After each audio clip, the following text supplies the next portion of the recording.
It's Deep Focus. I'm your host, Mitch Goldman. It's Monday, February 1st, 2025. This is part 2 of 3 parts of this program. Hosted by me, guested by Eric Person, fantastic saxophonist, and talking about another reed man, Arthur Blythe. So if you didn't hear part 1, I think you might want to check that out first. But we're getting into it. This is a really interesting one. We've got 2 full sets of music, ostensibly the same band. And the fascinating thing, you're swapping out one performer, the guitarist. In the first set, it's James Blood Ulmer. In the second set, it's Kelvin Bell. 2 really different approaches. A lot of overlap, but a lot of differences. And it changes the shape of the band. Eric and I are having a great time in this. Let's get into it. Here's part 2. It's Deep Focus.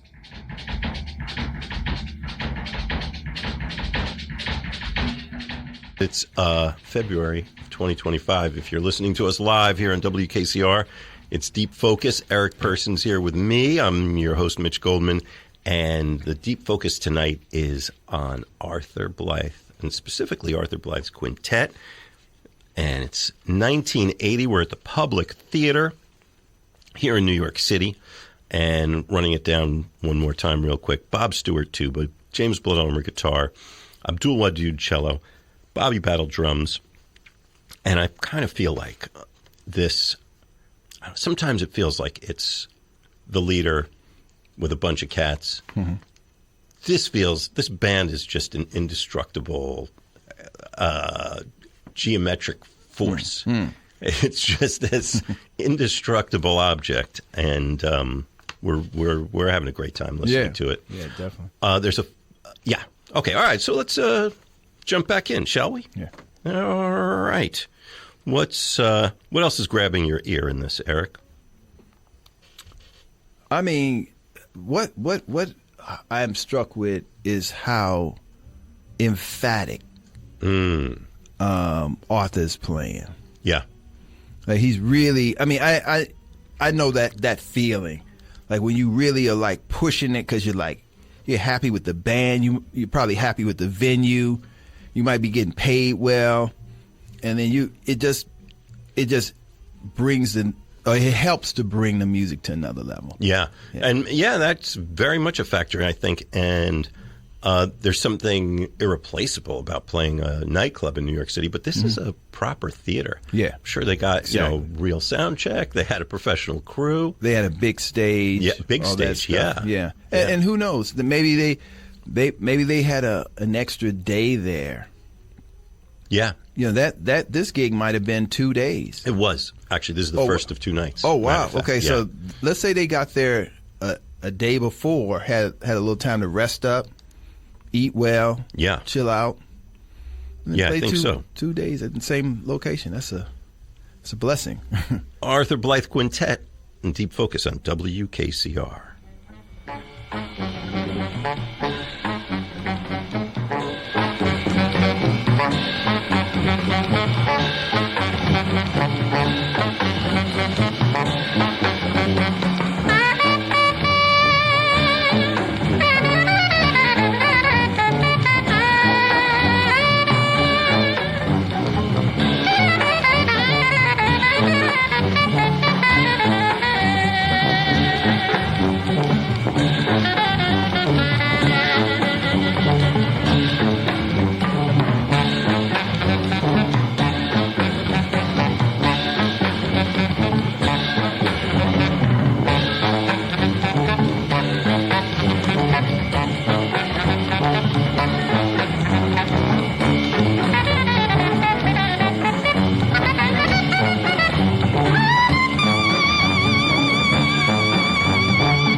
Thank you very much.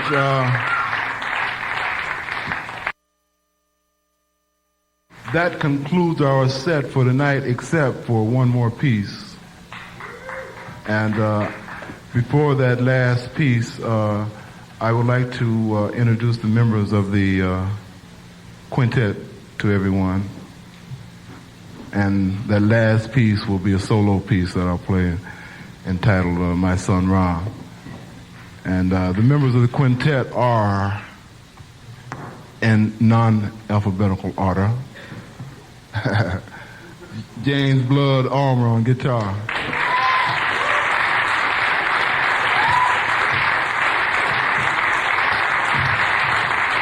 Bob Stewart on tuba.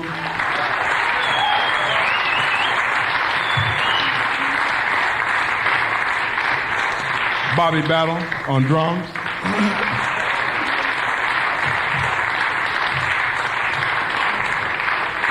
And Abdul Wadood on cello.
We'll be back tomorrow night, so bring a friend, all right? All right. All right. Thank you very much for coming, man. Peace. That's the way to do it. All right. All right. Yeah, you got to leave them wanting more. So for anybody who just joined us, that's music from Arthur Blythe. The show you're listening to is called Deep Focus. I'm your host, Mitch Goldman. I'm here with my guest, Eric Person, fellow alto saxophonist. Yeah. What just happened? Arthur put on a workshop that only he could do. You know, he had the sound, he had his own movements. You know how he moved. You know, you could put 10 saxophonists and say, play this kind of thing. Yeah. And half of them would be trying to be like, I wonder how Wayne Shorter would do it. You know, I wonder how Train is going to do it. But, you know, Arthur had his own voice. He had his own angles that he projected in through his horn. And that's what makes this music timeless and invigorating. You know, so he was his own man. He made his own way. And I know you remember I saw a record in St. Louis. The big place wasn't Tower Records. It was Peaches. Sure. Yeah. And I remember I picked up a record of his, and it had a sticker on it, and it said, "The New Bird and Train of New York." Wow. Yeah. That's a big thing. I wonder if he approved that.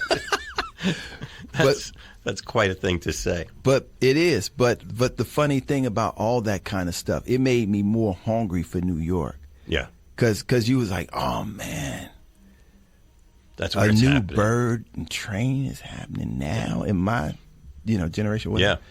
You know, so it was that music, like you mentioned earlier, it just was a part of a bigger aura that emanated from New York. Yeah. Yeah, well, and Blood was getting a lot of that kind of attention at the time. And then he signed on at Columbia and put out Freelancing and Odyssey. And they tried that with him, too. He was supposed to be like the next, generation after Jimi Hendrix. Right. And this is only 10 years after Hendrix had died. And there was, they kind of would stir that chatter, which was really unfair to Arthur Blythe and to James Blood. But yeah, it definitely created a kind of mystique, and it fed off of something that was very real. That was, this was ground zero for the music at that time, for sure. And this was a band that spoke of that. Once again, quintet of Arthur Blythe alto saxophone, Bob Stewart tuba, James Blood Ulmer guitar, Abdul Wadud cello, Bobby Battle on the drums. This is a recording from the WKCR archives. It's not commercially available, but Arthur Blythe was putting out some great records at this time that I hope you could find as a digital download, or certainly maybe a used copy of it floating around somewhere. The one that's closest to this band, I would say, was the one we mentioned, Lenox Avenue Breakdown.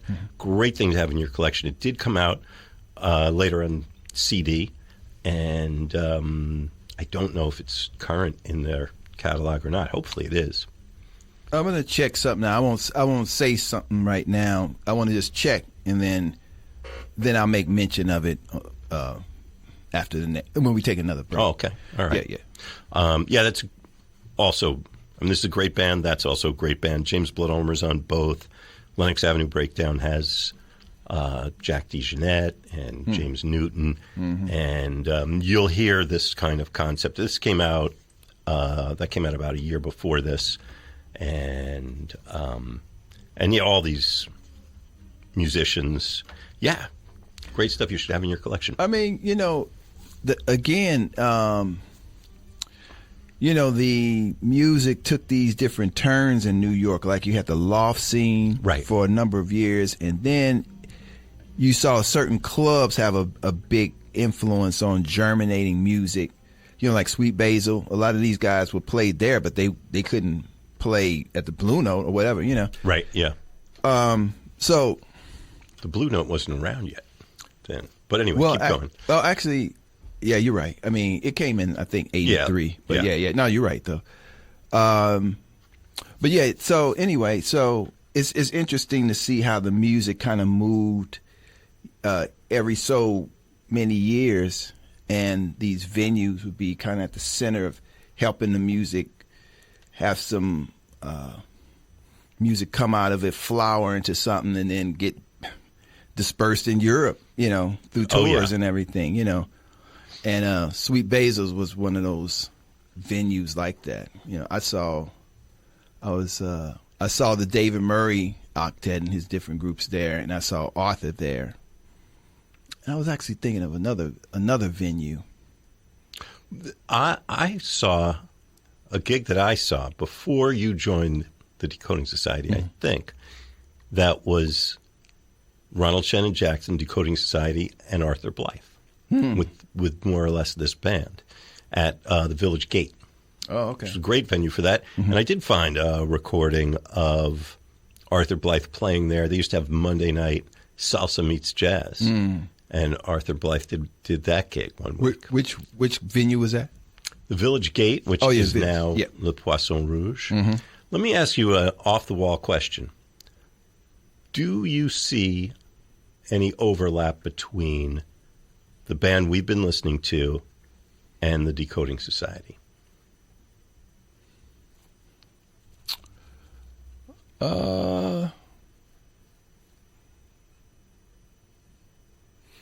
That's a good question. I don't know that I do. It might be other groups that had that overlap, more. But I think, if you listen to Ronald Shannon Jackson's different groups that were recorded, you might say, oh, okay, this kind of connects to, this kind of group or this kind of thing that was going on at that time.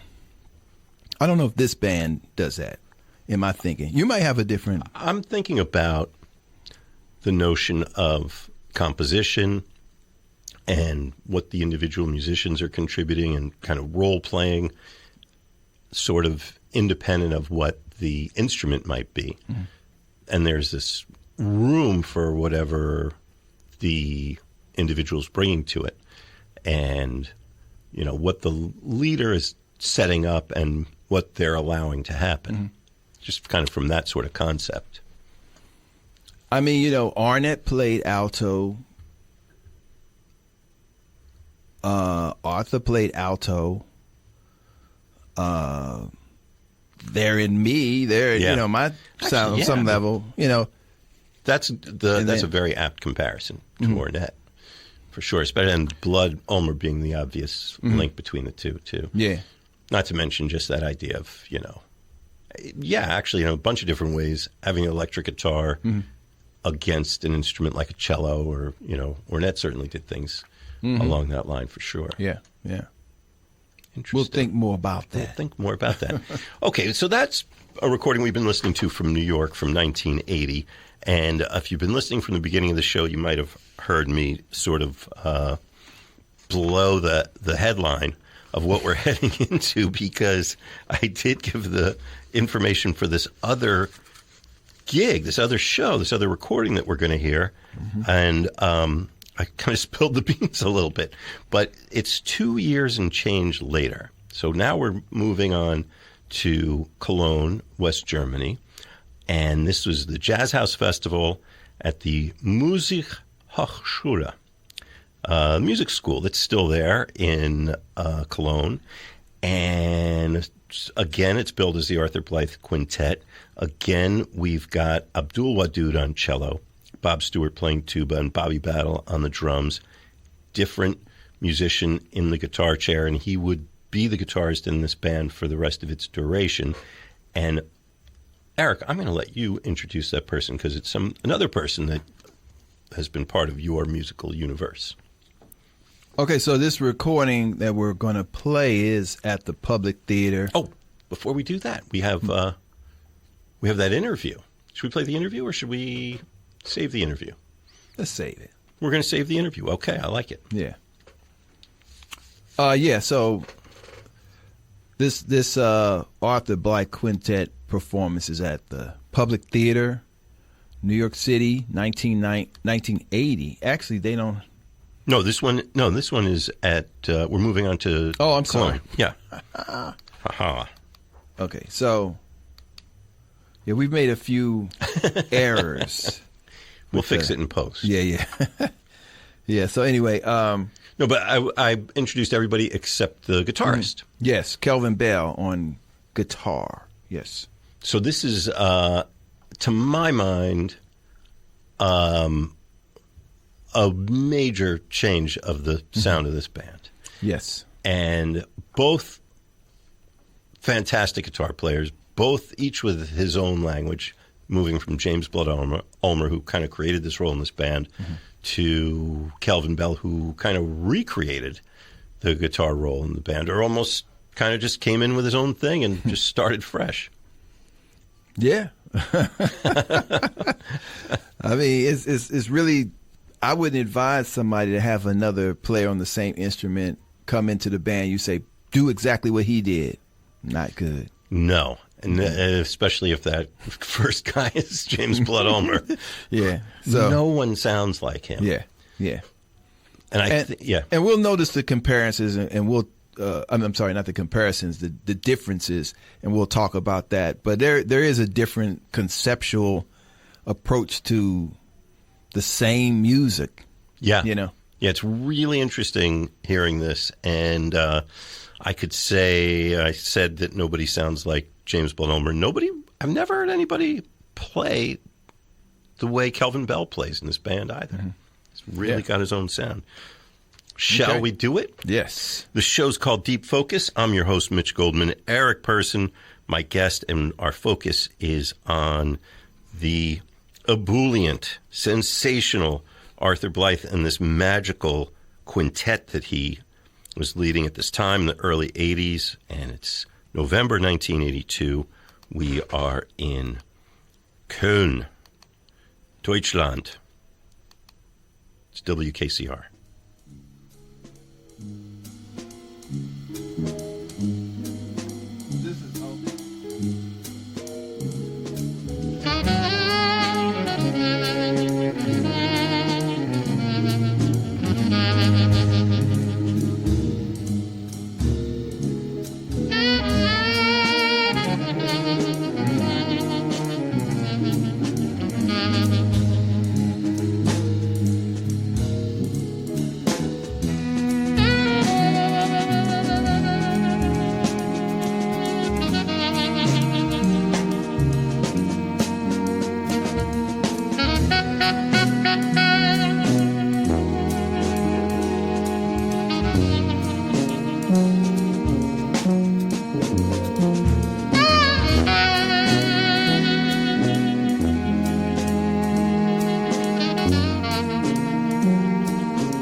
Live music, obviously.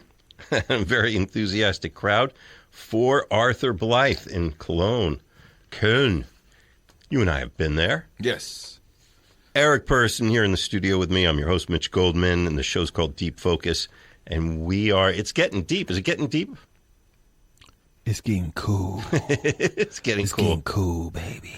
All right. So now, for people who've been with us, or even if they're just tuning in, draw a line from that first set we heard to that's the first piece in this second set. It's 2 years later, almost the same band, and yet.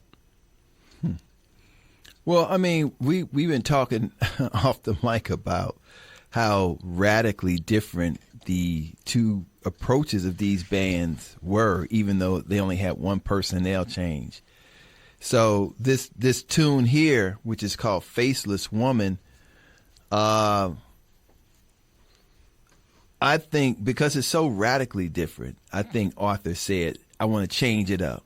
Yeah. I want to change it. I want to change the feel of this tune, the vibe. And it was probably because, Kelvin could space the music out a little more, not have it be so angular all the time, and maybe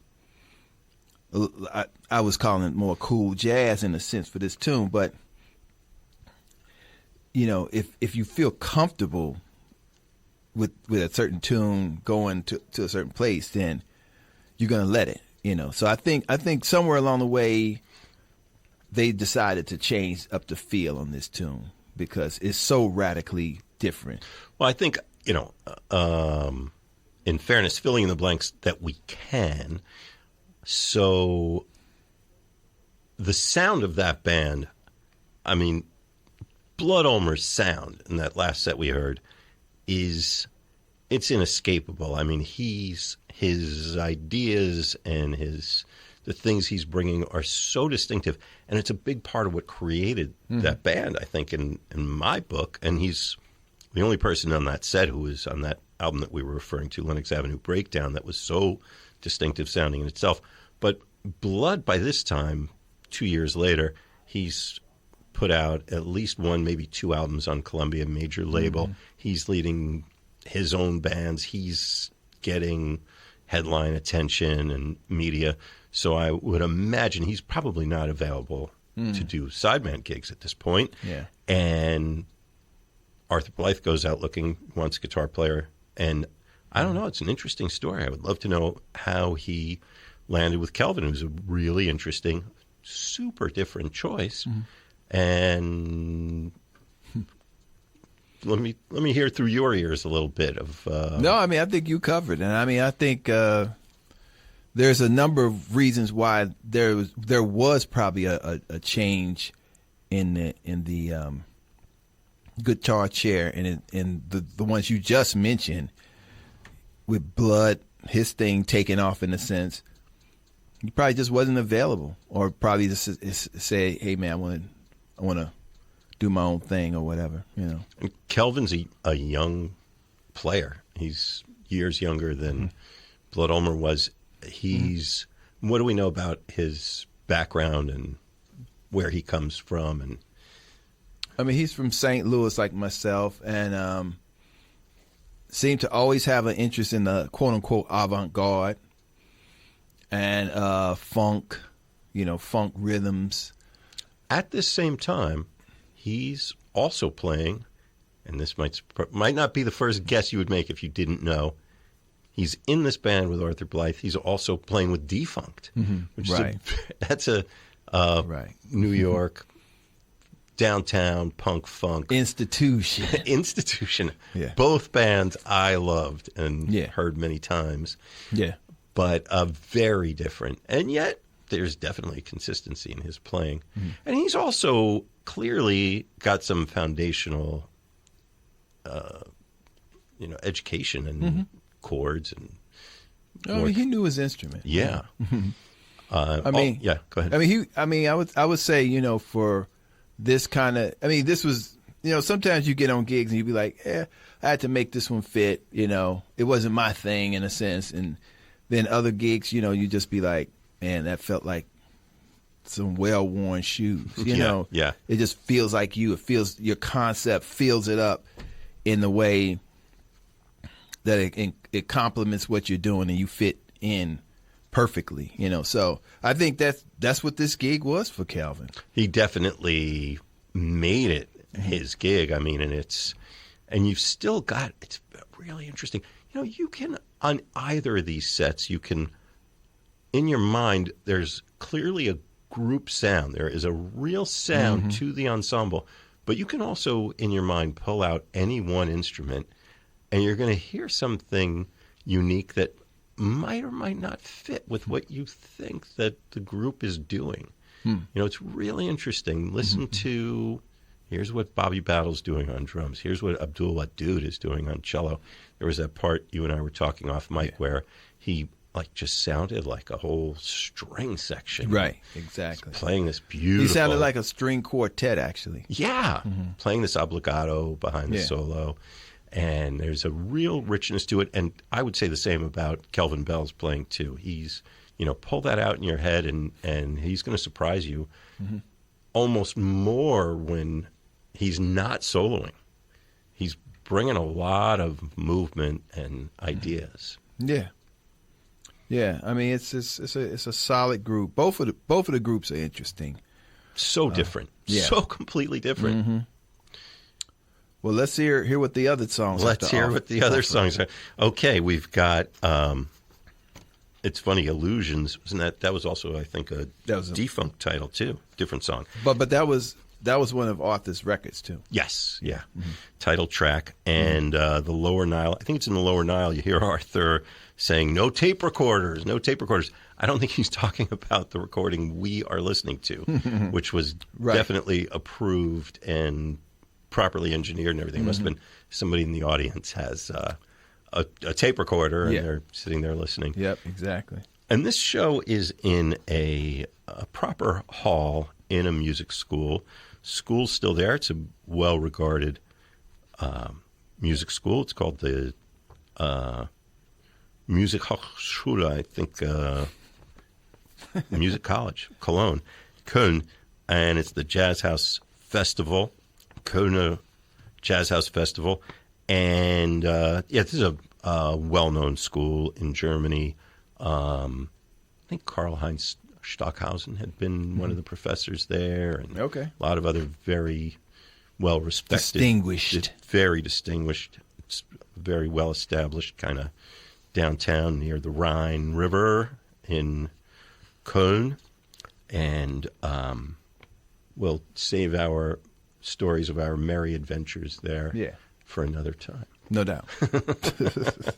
So let's go back to this November 1982 recording, Arthur Blythe Quintet. You're listening to WKCR FM New York, WKCR HD, WKCR.org on the web. Tell your folks all over the planet, if they're near a computer connection, they can listen to us online.